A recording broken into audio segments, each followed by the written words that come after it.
That's first seat, my bad. Oh.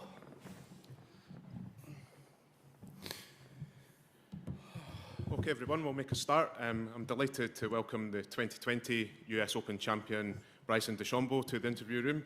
Bryson, you've just come off your first practice round. I'm just wondering how things are looking out there and what your first impressions are of Royal St. George's. Royal St. George's is an amazing golf course. The weather is beautiful today. Yesterday, I played a little bit with Phil and a couple others. We had a great time out there. It's pretty interesting. There's a certain amount of holes that you can kind of go after it on, and there's a couple that you can't. You know, if you hit it in the rough and that hay, it's not easy to get out of. I hope I can hit it far enough to where I can wedge it out still onto the green if I get good enough lies. But there's certain lies out there. It's going to be a pitch back to the fairway, and that's included for everybody. If you're hitting it 300 off the tee and it goes into the hay, it's not easy to get to the green from there either. So I hope that the length will be a little bit of an advantage. I just have to drive it well. That's what I have to do this week, and the speed control on the greens is going to be huge. If I don't three-putt this week, I'll have a pretty good chance going into Sunday. Great stuff, Bryson. Okay, we'll take the first question, Ewan. Hi, Bryson. I don't mean to start on a negative, but your Open record on its own suggests that figuring out links golf or the Open Championship has been tricky for you. For sure. Is there any reason why that should be the case? Because your overall game seems to work in other environments. Yeah, I mean, I don't know why. I played well in the Walker Cup when I was here.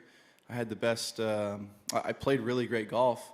Maybe the conditions, have been favorable when I played over in the Walker Cup, where I do pretty well with not as windy conditions and firmer grounded environments. The times I've played in the British Opens in the past, I think they've been a little wet and windy, and I usually struggle in that in general. So I think that hopefully if we get a little bit of a dry week and I can get the wind under control in my brain, hopefully I can have a good week. I love links golf. I've shot low numbers over here before, but it's about putting it together for 4 rounds and making sure that my game is pretty repeatable. Just like, the thing is like you can't miss it out here very often. If you do, you're in the hay, and it's not easy to get out of. So, this is really the first time I've taken my length to links golf, and we'll see how that plays. Maybe it plays out well, maybe it doesn't, and I'll continue to keep trying to figure it out. I look at Tiger and what he did back in the early 2000s, how he hit irons off every tee. That's definitely an interesting thought process as well that may come into play here soon, but there's too many places out here where covering some of those bunkers is a huge advantage no matter what. So that's kind of the game plan I'm going to take as of right now. Yeah. Okay, the next question, John. Bryson, I'm just kind of curious. Over the last few months, we've watched you launch a few drives into a few crowds, and you don't seem to shout fore. I'm just wondering why you don't. I do shout fore. I don't know what you're talking about. There's plenty of people on the tee box that do shout fore. So, you're bringing up a very controversial thing, which is unfortunate, but 99% of the time I do, and unfortunately people think I don't, but that's okay. They can say whatever they want. Okay, do we have any more questions in the room?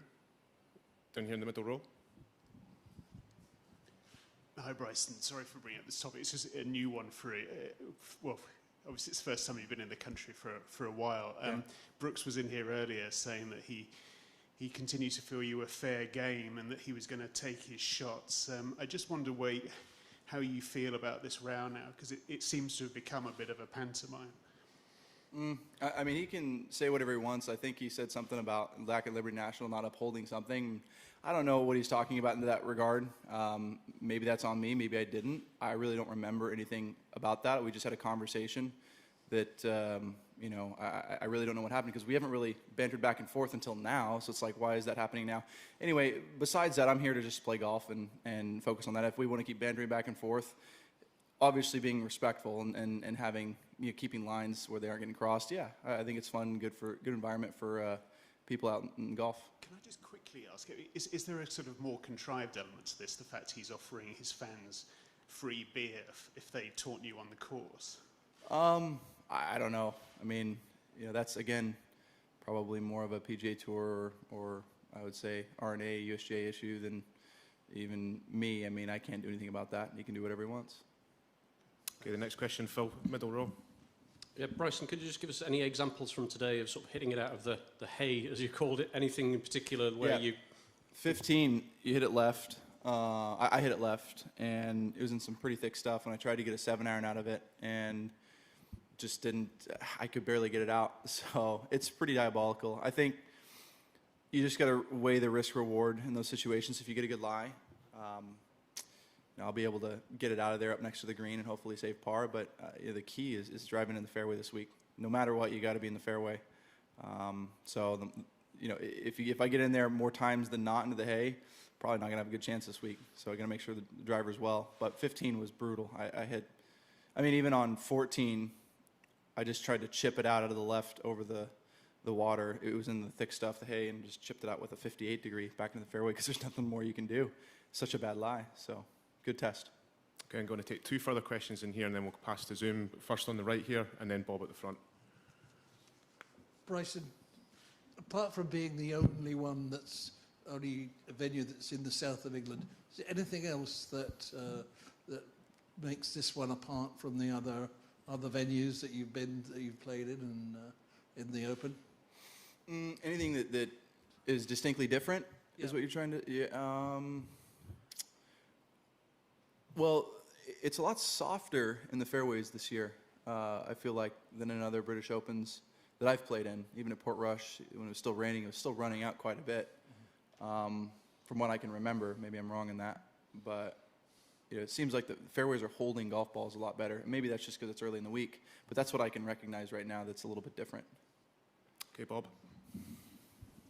Bryson, it's not really been your nature of late, but is there any place out there where you feel like you need to lay up or you might lay up off the tee, not hit driver? Yeah, 14. If the wind is into me, I'll definitely be laying up there.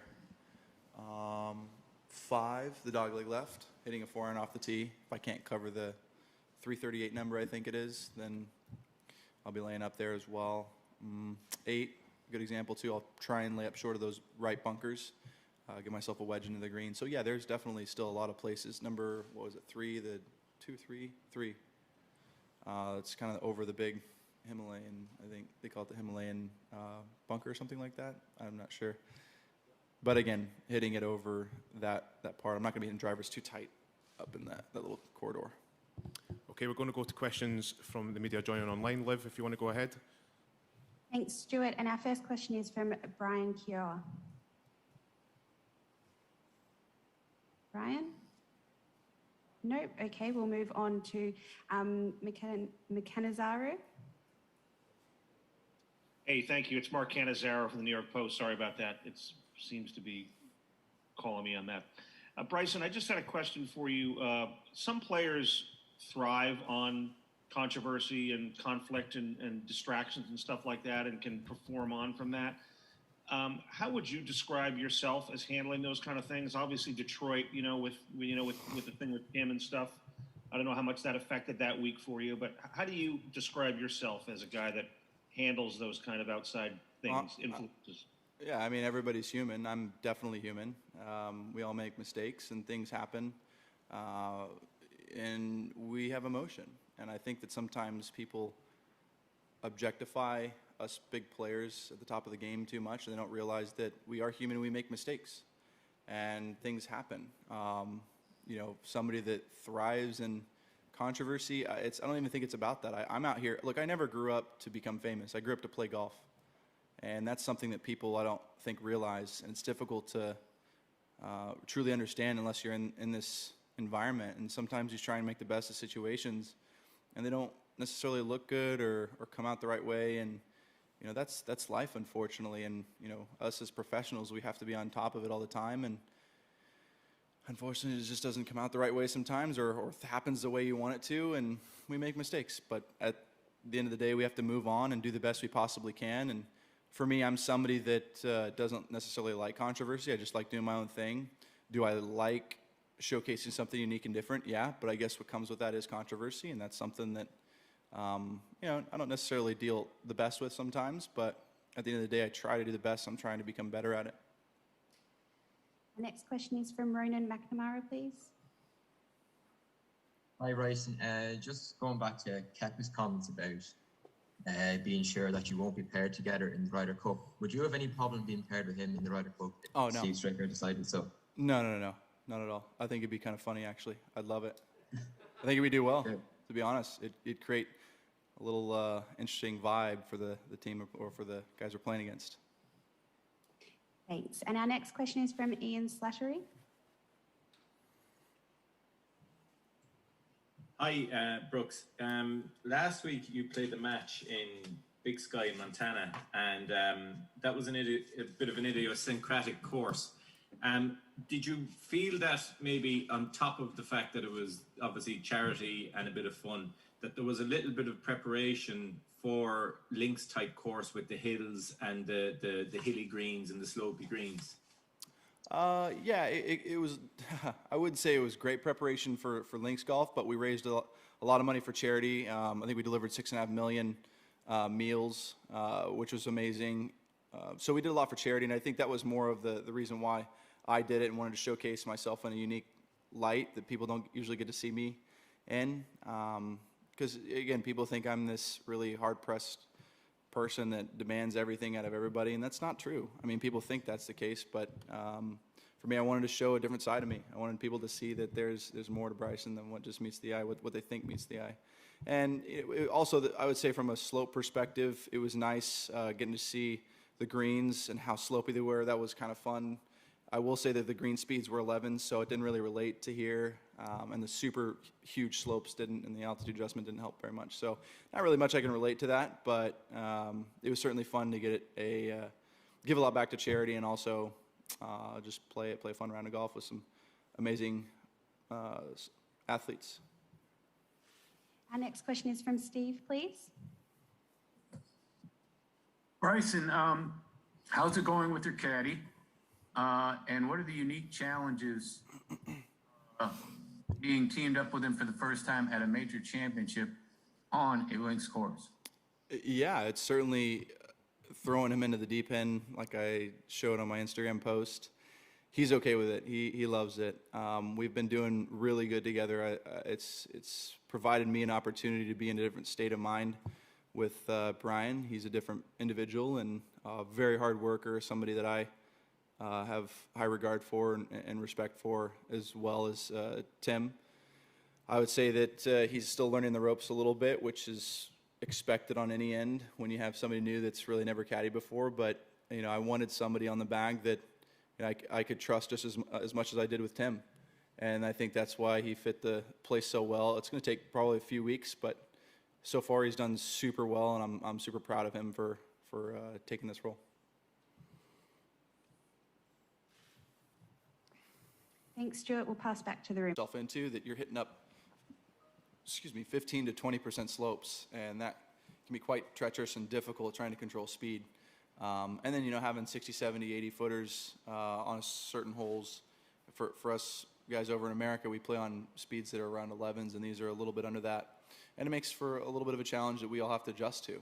And if I can adjust well and do the right things and control speed this week, not three putting is going to be a huge key to winning this week. And another quick strategy question. You referenced Tiger going to the irons off the tee, and you also said that the fairways are currently quite soft. Mm-hmm. If they get fiery at the weekend, is Tiger Woods' approach something that's in the back of your mind to revert to? 1,000%, yeah, no doubt. I think that what he showcased is an awesome ability to play it on the ground and play links on the ground, which is the way it should be played, I personally think as well. Albeit I do something completely different. I have the uttermost respect for that style of play. I think there's certain advantages of hitting it long in certain places, but not everywhere. There's going to be certain holes where there's a lot of wind and you can't really control the golf ball with that type of wind, and where it bounces, how it bounces, so keeping it low and on the ground if it gets firm is definitely something I would utilize. Yeah. Okay, this will be the last question from the far right. You always come across as being a super confident person, but that's some of the criticism you get for being different, especially I'm thinking from Brooks. Does it hurt? Does it hurt what? Does it hurt you? Does it hurt you personally? Well, I think it makes it emotionally a little more difficult to, I would say, resolve that because, in my heart of hearts, I really think I'm a great person and a really good person to be around, a kind person to be around. And, it's sometimes difficult, but at the end of the day, you can just keep doing what you're doing. I think that's why, for me, I've done a lot on social media, done a lot of YouTube series that has just showcased myself in a different light because I want people to see that side. I think there's a lot of greatness to that and, also humbleness to that as well, like showcasing that I am human and I did start pretty much from nothing. My parents were nice enough to give their whole lives to help me play golf, and You know, I played at a public golf course and country club every once in a while when I got the chance. But it was humble beginnings, and I hope people can realize if you work hard enough, you can be successful in life. So that's really my goal. And yes, at times it can be difficult, but at the same point in time, I just got to keep pressing forward. Okay, we'll bring things to a close there. Bryson, thank you very much for your time. Very good. Best of luck this week, and thanks everybody else for joining. Thank you all. Appreciate it.